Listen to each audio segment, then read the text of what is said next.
दोस्तों और बहुत बहुत स्वागत है आपका एक बार फिर से ब्रिलियंट एकेडमी। दोस्तों आज मैं फिर आपके सामने हाज़िर हूं और आज हम जो मध्य प्रदेश का टॉपिक पढ़ने वाले हैं वह है मध्य प्रदेश के खनिज के संबंध में। तो आज मैं यहां पर चर्चा करूंगा आपसे कि मध्य प्रदेश में कितने प्रकार के खनिज पाए जाते हैं और यहाँ पर किन किन क्षेत्रों में किस जगह पर खनिज की मात्रा अधिक है और कौन से खनिज मध्य प्रदेश में मुख्य रूप से पाए जाते हैं। तो चलिए बढ़ते हैं मध्य प्रदेश के खनिज की तरफ और जानकारी करते हैं कुछ खनिजों से संबंधित इंपॉर्टेंट पॉइंट के विषय में। दोस्तों तो पहले जो पॉइंट हम पढ़ने वाले हैं वह देखिए क्या है यहाँ पर कि अगर मैं बात करूँ मध्य प्रदेश के संबंध में तो खनिज संपदा की दृष्टि से मध्य प्रदेश देश के 8 खनिज संपन्न राज्यों में से एक है। यानी कि अगर हम भारतवर्ष की बात करें दोस्तों भारत में तो अगर हम मध्य प्रदेश की बात करें तो यहाँ पर यह 8 खनिज संपन्न राज्यों में से एक आपका मध्य प्रदेश का स्थान भी इन राज्यों में आ जाता है। ये पहले पॉइंट की यहाँ पर बात हो रही है। ठीक, चलिए बात करते हैं हम सेकंड नंबर के पॉइंट की। और सेकंड नंबर का पॉइंट अगर आप देख पा रहे हैं जो बताता है हमको कि मध्य प्रदेश में लगभग 25 प्रकार के खनिज पाए जाते हैं जिनमें से 8 प्रमुख खनिजों का उत्पादन वर्तमान में हो रहा है। यानी कि अगर हम मध्य प्रदेश के संबंध में बात करें तो यहाँ पर लगभग कितने खनिज पाए जा रहे हैं, 25 प्रकार के, कितने 25 प्रकार के खनिज पाए जाते हैं जिनमें से कितने प्रमुख, 8, जी हाँ 8 जो हैं खनिज वो प्रमुख खनिजों का उत्पादन वर्तमान में मध्य प्रदेश में हो रहा है। ठीक है, थर्ड पॉइंट की हम चर्चा करते हैं तो खनिज उत्पादन में मध्य प्रदेश में खनिज उत्पादन में मध्य प्रदेश का हम अगर स्थान की बात करें यानी कि खनिजों के उत्पादन में हर राज्य की अगर हम बात करें तो उसमें जो मध्य प्रदेश में देश का स्थान जो आता है वो कौन सा स्थान है, चौथे नंबर का, यानी कि 4th नंबर पर आपका MP आ जाता है। दोस्तों चलिए बात करते हैं अब हम हमारे चौथे नंबर के पॉइंट की तरफ और वो कहता है कि खनिज के उत्पादन मूल्य एवं राजस्व प्राप्ति में स्थान। ठीक है, क्या है आपका कि खनिज के उत्पादन मूल्य देख पाएंगे आप, उत्पादन मूल्य एवं राजस्व प्राप्ति में अगर मैं स्थान की बात करूं तो जो कि स्थान है मध्य प्रदेश का वह है दूसरे नंबर का, कौन सा, सेकंड नंबर की पोजीशन पर मध्य प्रदेश आ जाता है राजस्व प्राप्ति में। दोस्तों अगले पॉइंट की तरफ चलते हैं। खनिज भंडारण में अगर मैं बात करूं तो खनिज भंडारण में देश में स्थान जो है वह कितना है मध्य प्रदेश का, तो खनिज भंडारण में देश का स्थान है तीसरे नंबर का, कौन सा, 3rd नंबर की पोजीशन पर आपका खनिज भंडारण में मध्य प्रदेश का स्थान आ जाता है। दोस्तों अगले पॉइंट की तरफ बढ़ेंगे और जो बताता है मध्य प्रदेश की प्रथम खनिज नीति के विषय में। तो मध्य प्रदेश की अगर मैं प्रथम खनिज नीति की बात करूं दोस्तों तो जो लागू की गई थी 1995 यानी कि वर्ष 1995 में, जी हाँ 1995 का वो वर्ष है जिसमें कि मध्य प्रदेश की प्रथम खनिज नीति को लागू किया गया था। चलिए बढ़ते हैं अगले पॉइंट की तरफ जो है मध्य प्रदेश राज्य खनिज निगम की स्थापना। चलिए मध्य प्रदेश राज्य खनिज निगम की स्थापना जो हुई थी वह हुई थी 1962 में। कब, 1962 ये वर्ष है इसका। और अगर मैं डेट की बात करूं तो जो थी 19 जनवरी यानी कि 19th जनवरी इसकी डेट थी। दोस्तों तो ये तो कुछ बात हुई दोस्तों खनिज के संबंध में कुछ इंपॉर्टेंट पॉइंट की। अब बढ़ते हैं अब हम हमारे अगले पॉइंट की तरफ। चलिए अब मैं बात करूंगा आपसे अगले टॉपिक के विषय में और जो है महत्वपूर्ण खनिज। बात यहाँ पर देखें दोस्तों अगर हमको खनिज के संबंध में यहाँ पर बात करनी है तो वह पे एक मुख्य रूप से आप जानकारी रखें कि मध्य प्रदेश में अगर हम खनिज से जो क्वेश्चन बनता है वह ये कि किस क्षेत्र में किस जगह पर यानी कि मुख्य रूप से कौन से आपके खनिज पाए जा रहे हैं और उनका क्षेत्र कौन सा है, यही बस यहाँ से मुख्य रूप से क्वेश्चन बनेगा और इससे ज़्यादा हमको विषय में पढ़ने की आवश्यकता नहीं है। तो बढ़ते हैं और पहले जो हम महत्वपूर्ण खनिज की बात कर रहे हैं वह है यहाँ पर लौह अयस्क। तो हम लौह अयस्क के संबंध में अगर बात करें तो बढ़ते हैं इसके पहले पॉइंट की तरफ जो यह बताता है कि लौह अयस्क यह धारवाड़ युग की चट्टानों से प्राप्त है। कहाँ से प्राप्त हुआ है यह धारवाड़ युग की चट्टानों से प्राप्त किया गया है। अगला पॉइंट भंडारण की दृष्टि से अगर आप देखिए इसको तो भंडारण की दृष्टि से अगर मैं बात करूं तो सबसे पहले नाम आता है उड़ीसा, झारखंड, छत्तीसगढ़ एवं कर्नाटक के पश्चात, ठीक है, मध्य प्रदेश का स्थान आता है। दोस्तों किसमें, लौह अयस्क की बात हो रही है। और भंडारण की अगर हम बात करें यानी कि आप भंडारण के विषय की अगर हम बात करें तो सबसे पहले जो राज्य आता है उड़ीसा है, फिर आपका झारखंड आता है, फिर छत्तीसगढ़ आता है और कर्नाटक के पश्चात मध्य प्रदेश का स्थान भंडारण की दृष्टि से लौह अयस्क में आता है। दोस्तों ठीक, अगले पॉइंट की तरफ पढ़ें तो जो बताता है कि प्रदेश के लौह अयस्क में 80% भंडार, कितना, लगभग 80% भंडार जो है वह कहाँ चले गए हैं, छत्तीसगढ़ राज्य में। यानी कि सन 2000 में जब मध्य प्रदेश आपका छत्तीसगढ़ मध्य प्रदेश से अलग हो गया था। तो 80% भंडार जो थे लौह अयस्क के वह मैक्सिमम यानी कि अब कहाँ पर छत्तीसगढ़ राज्य में पहुँच चुके हैं। अगर हम क्षेत्र की बात करें, क्षेत्र काफ़ी महत्वपूर्ण है दोस्तों, क्योंकि क्वेश्चन यहीं से उठकर आता है। क्वेश्चन सीधा आपसे पूछा जाता है कि लौह अयस्क के भंडार मध्य प्रदेश में किस क्षेत्र में पाए जाते हैं, तो यह हमको विशेष तौर से याद रखना है। तो क्षेत्र की हम बात करें तो देखिए क्षेत्र है आपका मंडला, बालाघाट, जबलपुर और झाबुआ। ठीक है, मंडला, बालाघाट, जबलपुर, झाबुआ, यह मुख्य रूप से लौह अयस्क का क्षेत्र माना जाता है दोस्तों। ठीक है, चलिए बढ़ते हैं और बात करते हैं हम दूसरे नंबर के खनिज के विषय में, और जो है हमारा महत्वपूर्ण खनिज मैंगनीज, जिसका नाम है। जी हाँ, मैंगनीज के संबंध में बात करते हैं। तो पहले पॉइंट की तरफ चलें तो मध्य प्रदेश और उड़ीसा भारत के प्रमुख मैंगनीज भंडारक राज्य हैं। कौन कौन से राज्य इसमें नाम आ रहे हैं, याद करिएगा। मध्य प्रदेश एवं उड़ीसा भारत के प्रमुख मैंगनीज भंडारक राज्य हैं। सेकंड पॉइंट, देश के कुल भंडारण का 50% मध्य प्रदेश में है। कहाँ पर है? देश के कुल भंडारण का 50% बहुत ही महत्वपूर्ण हो जाता है, क्योंकि लगभग 50% जो उत्पादन है या 50% भंडारण आप देख पा रहे हैं मैंगनीज का, वह कहाँ पर उपलब्ध है भाई? वह है आपका मध्य प्रदेश राज्य में ही उपलब्ध है। ठीक, इसका उपयोग की हम बात करें तो इसके उपयोग की आप बात देखिए। इसका उपयोग इस्पात उद्योग में एवं मिश्र धातु यानी कि मिक्स मेटल्स जो हैं उनको बनाने में किया जाता है। ठीक है, इस्पात उद्योग एवं मिश्र धातु बनाने में किया जाता है। चलिए, एशिया की सबसे बड़ी मैंगनीज खदान, अगला पॉइंट काफ़ी महत्वपूर्ण है, इसको आप नोट करके चलिएगा।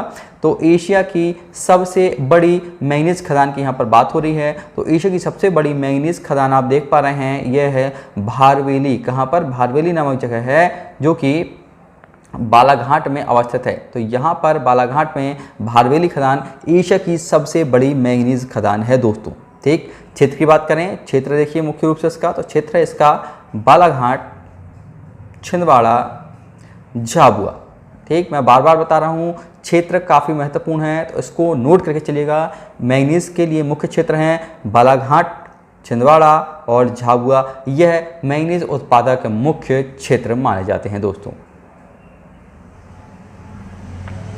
चलिए, अब हम बात करेंगे तांबे के विषय में। अब जो मुख्य धातु हमारी जो तीसरी है वह है तांबा। तांबे के रिस्पेक्ट में अगर मैं बात करूं तो भंडारण में देखिए आप यहाँ पर पहला पॉइंट, भंडारण में राजस्थान प्रथम है एवं मध्य प्रदेश दूसरे स्थान पर आता है। किसके? तांबे के भंडारण की बात हो रही है यहाँ पर। तो राजस्थान प्रथम एवं मध्य प्रदेश द्वितीय नंबर पर। ठीक, उत्पादन में बात करूँ आपसे मैं, तो उत्पादन में देखिए मध्य प्रदेश प्रथम है एवं राजस्थान जो है वह सेकंड नंबर पर आता है। ठीक है, नोट करिएगा, भंडारण में राजस्थान प्रथम, मध्य प्रदेश सेकंड, लेकिन उत्पादन में मध्य प्रदेश प्रथम एवं राजस्थान सेकंड नंबर पर। ठीक, चलिए तीसरे पॉइंट की अगर मैं बात करूं आपसे, तो तीसरा पॉइंट आपको बताता है इसका उपयोग के विषय में।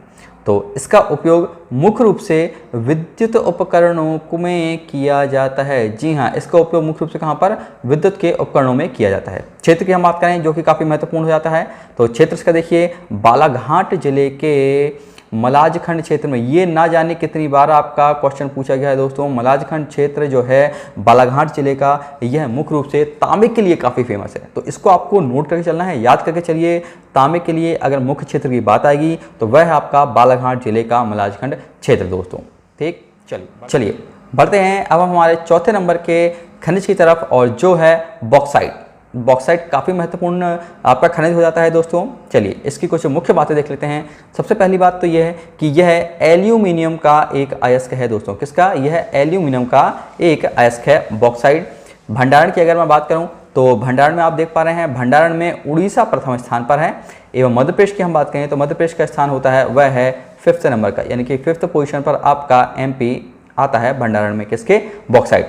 क्षेत्र की हम बात करें, क्षेत्र में क्या बार बार बता रहा हूँ काफ़ी महत्वपूर्ण है। क्षेत्र देखिए जबलपुर, कटनी, मंडला, अनूपपुर, जो कि अमरकंटक के पास है। ठीक, क्षेत्र आपने देखा जबलपुर है, कटनी है, मंडला, अनूपपुर, जो कि अमरकंटक के पास। ठीक, अब देखिए यहाँ पर लास्ट पॉइंट आप जरा सा नोट करेंगे, अमरकंटक से निकाला गया बॉक्साइट, यानी कि अमरकंटक या अनूपपुर से जो बॉक्साइट निकाला जाता है वह उत्तर प्रदेश के मिर्ज़ापुर के रेणुकूट के एल्यूमिनियम कारखाने में भेजा जाता है। कहाँ पर? उत्तर प्रदेश में रेणुकूट नामक स्थान पर एल्यूमिनियम का कारखाना है, वहाँ पर मध्य प्रदेश से ही बॉक्साइट भेजा जाता है। और किस जगह से? अमरकंटक से जो बॉक्साइट निकाला जाता है वह रेणुकूट में भेजा जाता है। ये काफ़ी महत्वपूर्ण है, पूछा भी गया है, नोट करके चलेंगे कि अमरकंटक या अनूपपुर मध्य प्रदेश से निकाला गया बॉक्साइट कहाँ पर जाता है? रेणुकूट, जो कि मिर्ज़ापुर उत्तर प्रदेश में स्थित है, वहाँ पर भेजा जाता है दोस्तों। ये तो बात हुई बॉक्साइट के संबंध में। ठीक है, अब हम हमारे अगले खनिज की तरफ, और जो इसमें है हमको पढ़ना है वह है अग्निरोधी मिट्टी के संबंध, यानी कि फायर क्ले जो मिट्टी होती है। ठीक है, अग्निरोधी मिट्टी की हम बात करें जो कि आग के लिए एक रोधक का काम करती है, अवरोधक का काम करती है, जो आग नहीं पकड़ती है। ठीक, देखिए मुख्य रूप से इसके क्षेत्र की बात करें, अग्निरोधी मिट्टी का क्षेत्र, तो वो है जबलपुर, नरसिंहपुर, शहडोल। कहाँ पर? जबलपुर, नरसिंहपुर और शहडोल। ठीक, उपयोग देखिए इसका अग्निरोधी ईंटें बनाने में किया जाता है। ठीक है, जो फायर क्ले आपकी ब्रिक्स रहती हैं जो कि आग नहीं पकड़ती हैं, उन ईंटों के बनाने में इस मिट्टी का प्रयोग किया जाता है। चलिए 6वें नंबर के खनिज की बात करें तो जो 6वें नंबर का खनिज हमारा है वह है हीरा। ठीक, हीरा काफ़ी महत्वपूर्ण है क्योंकि मध्य प्रदेश पहले स्थान पर आता है हीरा में। ठीक, कहाँ पर? फर्स्ट पोजीशन है मध्य प्रदेश की, एमपी फर्स्ट पोजीशन पर है। अब देखिए अगला पॉइंट, सर्वाधिक भंडार आंध्र प्रदेश में है एवं उत्पादन जो है मध्य प्रदेश में किया जाता है। कहाँ पर? भंडार की अगर हम बात करें तो आपको भंडार तो हम आंध्र प्रदेश में देखने पड़ेंगे, लेकिन उत्पादन की बात आती है, यानी कि सबसे ज़्यादा उत्पादन कौन करता है हीरों का, तो वह मध्य प्रदेश ही राज्य है जो कि उत्पादन में प्रथम स्थान पर आता है दोस्तों। ठीक, क्षेत्र देखिए इसका, क्षेत्र काफ़ी महत्वपूर्ण हो जाता है। तो क्षेत्र आप देखेंगे सतना जिले में मझगवां। ठीक, पन्ना जिले में आप जाएंगे तो पन्ना एवं हनौता। पन्ना काफ़ी इंपॉर्टेंट है क्योंकि पन्ना से कई बार प्रश्न पूछा गया है। यहाँ पर सर्वाधिक हीरे पाए जाते हैं, या हीरे की खदान यहीं से पाई जाती हैं पन्ना में सबसे अधिक। ठीक, उसके बाद तीसरा जो क्षेत्र पढ़ेंगे वह है छतरपुर जिले में अंगोरा नामक स्थान। ठीक, तो 3 स्थान आपको पढ़ने हैं हीरे के संबंध में। सतना जिले में मझगवां, पन्ना जिले में पन्ना एवं हानौता और छतरपुर जिले में अंगोरा। यह 3 प्रमुख क्षेत्र हीरा के संबंध में पाए जाते हैं, यह हमको पढ़ने हैं दोस्तों यहाँ पर। ठीक है, चलिए बढ़ते हैं अब हमारे अगले पॉइंट की तरफ, और जो अगला पॉइंट हमको यहाँ पर पढ़ना है दोस्तों वह है चूना पत्थर।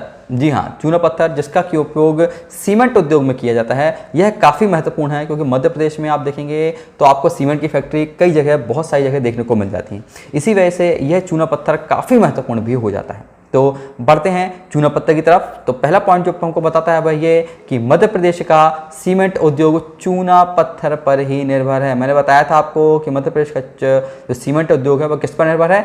चूना पत्थर पर ही निर्भर है। ठीक, सेकंड पॉइंट आप देखेंगे तो मध्य प्रदेश एक प्रमुख चूना उत्पादक राज्य है दोस्तों। जी हाँ, मध्य प्रदेश एक क्या है? प्रमुख चूना उत्पादक राज्य है। यानी कि चूने की अगर हम यहाँ पर मात्रा की बात करें तो बहुत अच्छी क्वांटिटी में या एक बृहद स्तर पर आपको चूने के यहाँ पर उत्पत्ति देखने को मिल जाएगी दोस्तों। ठीक, उत्पादन में हम बात करें यानी कि मध्य प्रदेश में इसका स्थान चूने पत्थर का कहता है वह तीसरा स्थान पर है। जी हाँ, कितना? 3rd पोजीशन पर इसमें चूना पत्थर में मध्य प्रदेश का स्थान आ जाता है दोस्तों। क्षेत्र की हम बात करें, क्षेत्र काफ़ी महत्वपूर्ण है, तो वह है देखिए आप सतना, कटनी, मुडवारा क्षेत्र। यह मुख्य 2 क्षेत्र हैं चूना पत्थर के संबंध में दोस्तों। पहला है सतनी, दूसरा है कटनी या मुडवारा। कटनी मुडवारा एक ही क्षेत्र है। अब देखिए, और इसी वजह से कटनी में क्योंकि चूना पत्थर के ज़्यादा मात्रा पाई जाती है, इसीलिए इसको क्या कहा जाता है? कटनी को चूना नगरी भी कहकर पुकारा जाता है। क्या कहा जाता है? कटनी को ही आपकी चूना नगरी कहा जाता है। ये काफ़ी महत्वपूर्ण है क्योंकि कई बार व्यापम के प्रश्न में, पेपर्स में पूछा गया है कि चूना नगरी मध्य प्रदेश में कहाँ पर स्थित है, तो वह कहाँ पर है? आपकी कटनी में ही दोस्तों। ठीक, ये आप ध्यान देकर चलेंगे। ठीक है, चलिए बात करते हैं 8वें नंबर के खनिज के संबंध में। तो 8वें नंबर का जो खनिज हमको यहाँ पर पढ़ना है वह है टंगस्टन। टंगस्टन के संबंध में अगर मैं बात करूं दोस्तों तो टंगस्टन के पहले पॉइंट की हम बात करें तो टंगस्टन का मुख्य खनिज वोल्फ्राम है। क्या है भाई? ये पूछा गया है क्वेश्चन, आपका साइंस में भी कई बार पूछा जाता है, और केवल व्यापम की अगर मैं बात करूं तो उसमें ही नहीं, आपका कई बार रेलवे में भी ये क्वेश्चन पूछा गया है कि टंगस्टन का मुख्य खनिज क्या है? वोल्फ्राम। या वोल्फ्राम पूछा जाता है कि वोल्फ्राम किसका मुख्य खनिज है, तो टंगस्टन का ही मुख्य खनिज है दोस्तों। ठीक, चलिए इस धातु का उपयोग की बात करूं तो इस धातु का उपयोग विद्युत बल्ब में किया जाता है। याद है आपको, विद्युत बल्ब में या इलेक्ट्रिक बल्ब्स में जो फिलामेंट बनाया जाता है तो फिलामेंट इन्हीं का ही बनाया जाता है। ठीक है, ये कई बार आपने साइंस का क्वेश्चन है, फिलामेंट जो है वह इसी टंगस्टन के तार का बनाया जाता है। ठीक है, क्षेत्र की हम बात करें तो मुख्य क्षेत्र इसका देखिए केवल एक क्षेत्र यहाँ पर हमको पढ़ना है और वह है आगर गांव, जो कि होशंगाबाद जिले में अवस्थित है। तो ये काफ़ी इंपॉर्टेंट हो जाता है क्योंकि इसका केवल एक ही क्षेत्र है यहाँ पर, आगर गांव होशंगाबाद, टंगस्टन के लिए। ठीक है, उपयोग विद्युत बल्ब में, तो इसलिए काफ़ी महत्वपूर्ण यहाँ पर यह खनिज हो जाता है दोस्तों। ठीक, चलिए बढ़ते हैं 9वें नंबर के खनिज की तरफ। और 9वां जो खनिज हमको यहाँ पर पढ़ना है वह है अभ्रक। अभ्रक के संबंध में हम बात करें दोस्तों तो अभ्रक के विषय में क्षेत्र की बात करते हैं। यह ग्वालियर के कड़प्पा शैल समूह में पाया जाता है। कहाँ पर? ग्वालियर के कड़प्पा शैल समूह में। उपयोग देखिए इसका उपयोग भी विद्युत उद्योग में ही किया जाता है। बढ़ते हैं 10वें नंबर के खनिज की तरफ और 10वें नंबर का खनिज जो है वह है ग्रेफाइट। ठीक, ग्रेफाइट की मैं बात करूँ तो दोस्तों इसका उपयोग की बात करें, ग्रेफाइट का उपयोग पेंसिल बनाने में, बैटरीज में और पेंट उद्योग में। ठीक है, ग्रेफाइट का उपयोग कहाँ कहाँ पर? पेंसिल में, बैटरी में एवं पेंट उद्योग में किया जाता है। क्षेत्र की बात करते हैं दोस्तों तो बैतूल जिला इसका प्रमुख क्षेत्र माना जाता है दोस्तों। कहाँ पर? बैतूल जिला। ये काफ़ी महत्वपूर्ण हो जाता है तो इसको याद करिएगा, बैतूल जिला आपका। ठीक है, बैतूल डिस्ट्रिक्ट, ये इंपॉर्टेंट है, जो किस क्षेत्र के लिए? ग्रेफाइट के लिए काफ़ी महत्वपूर्ण हो जाती है दोस्तों। ठीक है।